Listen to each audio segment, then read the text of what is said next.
কালকে একটা পোস্ট করেছিলাম, সেটা হচ্ছে যে কালকে ছিল রাখি পূর্ণিমা। এবারে কালকে একটা পোস্ট করেছিলাম যে আমি রাখি আমার বরকে পড়াচ্ছি। তো অনেকে খুব ভালো কমেন্ট করেছে, অনেকে অনেক ভালোবাসা। হ্যাঁ, সবার মনে এটা একটা প্রশ্ন এসছে যে একটা অভিনব পদক্ষেপ।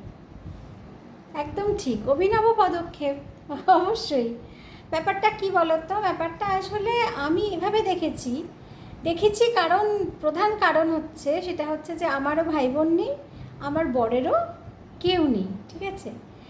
এবারে মানে আমারও ভাই নেই, ওরও বোন নেই, এরকম একটা ব্যাপার। তো তার থেকে আমার ব্যাপারটা মাথায় এসেছে, সেটা হচ্ছে যে রাখি মানে হচ্ছে রক্ষাবন্ধন, মানে যে তোমাকে রক্ষা করছে, যে তোমাকে প্রোটেকশন দিচ্ছে। ওকে, এবারে রাখি বন্ধন যে উৎসবটা, সেটা যতদূর আমার মনে পড়ে 50 এসে আমি অনেক ভুলে গেছি। সেটা হচ্ছে যে যখন আমাদের বঙ্গভঙ্গ আন্দোলন হচ্ছিল, মানে বঙ্গভঙ্গ হবে, তখন কবিগুরু রবীন্দ্রনাথ ঠাকুর উনি হিন্দু এবং মুসলিম সম্প্রদায়ের মধ্যে মানে যে সম্প্রীতি, হ্যাঁ, রাখি হচ্ছে সিম্বল অফ সম্প্রীতি, মানে হচ্ছে আমরা হিন্দু এবং মুসলিম, আমরা হচ্ছে ভাই ভাই। তার জন্য উনি রাখি বন্ধন উৎসবটা করেছিলেন ওই বঙ্গভঙ্গের সময় 1905 সালে যতদূর সম্ভব। তো তখন তো ব্রিটিশ মানে শাসন চলছিল, আর বাংলাকে ভাগ করা কারোরই কাম্য ছিল না।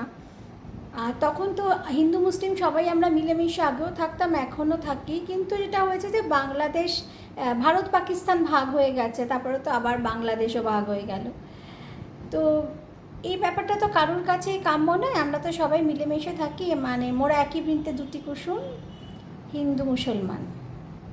তখন বঙ্গভঙ্গের প্রতিবাদ হতে অনেক গান লেখা হয়েছিল, যেটা এই যে এটা বললাম, মোরা একই বৃন্তে দুটি কুসুম, হিন্দু মুসলমান, মুসলিম তার নয়নমণি, হিন্দু তাহার প্রাণ। এই যে এই ব্যাপারটা, ভারত মার দুটো সন্তান আমরা, হিন্দু মুসলিম।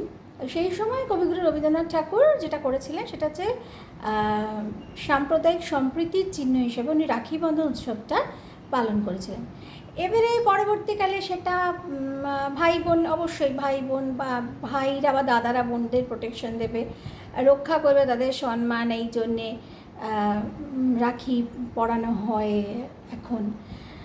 তো আমি একটু মানে একটু ভেতরে গিয়ে একটু আগের ব্যাপারগুলো ভেবে আমার এইটা মাথায় এসেছিল। তখন এটা কিন্তু আমি 27 বছর ধরে করছি, মানে ফেসবুকের জন্য করছি ভেবো না, আমি 27 বছর ধরে এটা করছি যে ওরও বোন নেই, আমারও ভাই বা দাদা নেই, আর ও আমাকে প্রোটেকশন দেয় সব থেকে। আর এই রাখি ব্যাপারটা কিন্তু বন্ধুকেও পড়ানো যেতে পারে, ঠিক আছে। যেমন আমি আমার মেয়ে দেখেছে যে আমি ওর বাবাকে পড়াই, এবং আমার মেয়ে প্রশ্ন করেছিল ছোটোবেলায়, আমি তখন বলেছিলাম না, বন্ধুকে পড়াতে পারে। তোমার বাবা আমার বেস্ট ফ্রেন্ড, আর তোমার বাবারও আমি বেস্ট ফ্রেন্ড, তার জন্য আমরা দুজনের খুব ভালো বন্ধু, তার জন্য আমরা দুজন, মানে ওকে, মানে তোমার বাবাকে আমি রাখি পড়াই। তো সেটা দেখে ওর মানে প্রেসিডেন্সি ইউনিভার্সিটিতে ওর অনেক বন্ধু বান্ধব আছে, তাদের হাতে ও রাখি পরিয়েছে, বা ওরাও এই কনসেপশনটা নিয়েছে, তারা বলছে ওমা শ্রেয়া, এটা খুব ভালো কনসেপশন। তো এই ব্যাপারটা কিন্তু হয়, মানে আমি সত্যি আমার হাজব্যান্ডকে রাখি পরাই, এই কারণেই পরাই যে আমার বন্ধু বলো, আমার পরম আত্মীয় বলো, আমার ভালোবাসা বলো, আমাকে প্রোটেকশন দেয়, সব কিছু হচ্ছে আমার হাজব্যান্ড। তো যে আমি সব কিছু, তাকে আমি রাখি পরাই। এই জন্যে আমি কিন্তু আমার বরকে রাখি পরিয়েছি, ঠিক আছে। অবশ্য ভাইফোঁটা দা বলে দেবো না, সেটা করি না। তো এই ব্যাপারটা অনেকেই আমাকে প্রশ্ন করেছে যে বরকে এটা করা যায় না। না, আমি অবশ্যই, যারা মনে করছে বরকে এটা করা যায় না, নিশ্চয়ই তোমরা ঠিক, কিন্তু আমি না একটু ভেতরে ভেবেছি, তো তার জন্য ব্যাপারটা করেছি। ঠিক আছে। তো এখন আমি হাঁটতে যাব, তা ভাবলাম একটুখানি বড় ব্লগ তোমাদের সাথে একটু কথা বলে তারপরেই যাই। আর সবাই কেমন আছো? নিশ্চয়ই সবাই ভালো আছো সবাই। আর সব থেকে বড় কথা যে কালকে আমি একদম সময় পাইনি, কিন্তু আজকে বলছি যে ফেসবুক জুড়ে যে আমার পরিবার, আমার ওখানে যত দাদা আছে, ভাই আছে, আমার পুত্র সম যারা কাজ করছো, তাদের সবাইকে আমার অনেক অনেক ভালোবাসা। কত বন্ধু হয়েছো, কত বিয়াসের বয়সী কত মেয়েরা কাজ করছো, সবাইকে আমি মিষ্টি মা বলি। তোমরা সবাই খুব ভালো থেকো। আর আমি একদম নতুন কাজ করছি, আমার ভালো লাগা থেকে করছি। সারাদিন বাড়িতে একাই থাকি তো, সবাই যে যার মতো কাজে ব্যস্ত, সেখানে আমি একা থাকি। আমার গোলে ভেঙ্কিদের নিয়ে রান্না বান্না করি, তোমাদের দেখাই, তোমাদের সাথে গল্প করি, শেয়ার করি।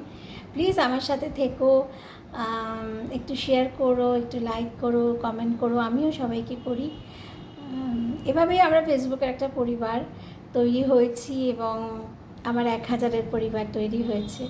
অনেক অনেক ভালোবাসা গো সবাইকে। অনেকে বলেছো আমাকে লাইভ করার কথা, তো কিভাবে লাইভ করতে হয় আমি এখন ঠিক জানি না। করবো লাইভ করতে, আমার মেয়েকে লাগবে নিশ্চয়ই আমার সঙ্গে, তো ওর যখন সময় হবে তখন আমি লাইভ করতে পারবো। ঠিক আছে, তো সঙ্গে থেকো, ভালো থেকো, আর সবাই সুস্থ থেকো। আর আমার ফেসবুকের পরিবারকে আমি ভাবতে পারিনি যে আমার তো কেউ নেই, আমার হাজবেন্ড, আমার মেয়ে, আমার বাবা মা ছাড়া, আমার অবশ্যই ঝুমা শ্রাবণী, দুটো বন্ধু, এছাড়া আমার ফ্যামিলি খুব একটা নেই। তোমরা আমার পরিবার, তোমরা আমার ভালোবাসা, তোমরা আমার সঙ্গে থেকো।